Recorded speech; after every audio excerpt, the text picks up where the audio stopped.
Je me rappelle très bien m'être dit, c'est exactement comme ça que je me représentais qu'on pouvait faire la guerre quand on était une fille, qu'on n'avait pas 20 ans et qu'on n'était pas soldat évidemment.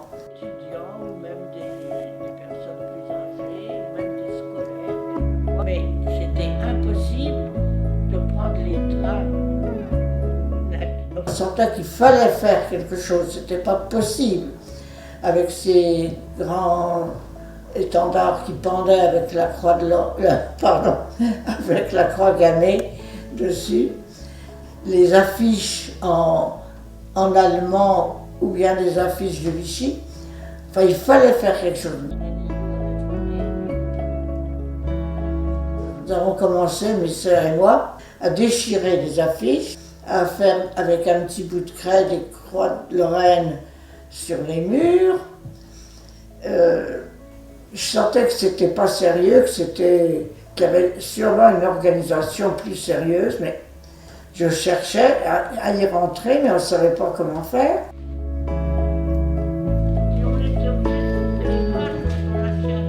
Voilà. 1 est ici, la page 2 est là, mais la page 3 est là. J'ai vu arriver 2 jours après une personne un petit peu drôle, un petit peu très... Enfin, vous voyez que c'était... Elle m'a dit qu'elle s'appelait Madame Poirier, c'est évident que c'était pas son nom. Elle était très sophistiquée, fardée, les cheveux teints, etc. Et 2 jours après, elle m'a téléphoné. Est-ce que je peux vous voir sur le trottoir de la salle Pleyel, rue du Faubourg Saint-Honoré. Nous habitions en face. Et là, de but en blanc, je n'oublierai jamais, elle m'a dit, est-ce que vous pouvez partir à Toulouse vendredi soir par le train de nuit, on vous dira ce que vous aurez à faire à Toulouse, vous revenez samedi soir et dimanche matin, on aura un rendez-vous. Mon chef m'a dit, mais voilà, il faut... Eh bien, c'était le jour de la libération de Paris, 25 août, j'ai dit, la foudre me serait tombée sur la tête, que j'aurais pas plus été choquée, parce que à cette époque-là, les filles étaient très très surveillées. Tout ce qu'on faisait, il fallait le dire à sa maman. Je n'avais jamais pris le train toute seule, on était toujours accompagnés. Mais je me rappelle très bien que je me suis dit, je veux le faire, parce que si je dis non, ma maman ne voudra pas, on va me laisser tomber, on ne me demandera plus rien. Alors j'ai pris mon courage à 2 mains, j'ai dit oui, pas de problème. C'est comme ça, je crois. Aussi, oui. C'est comme ça, je crois. Aussi, oui. Ça, c'est la rouge, je crois. Voilà, malheureusement. Les femmes ne pouvaient pas faire la même chose que les hommes.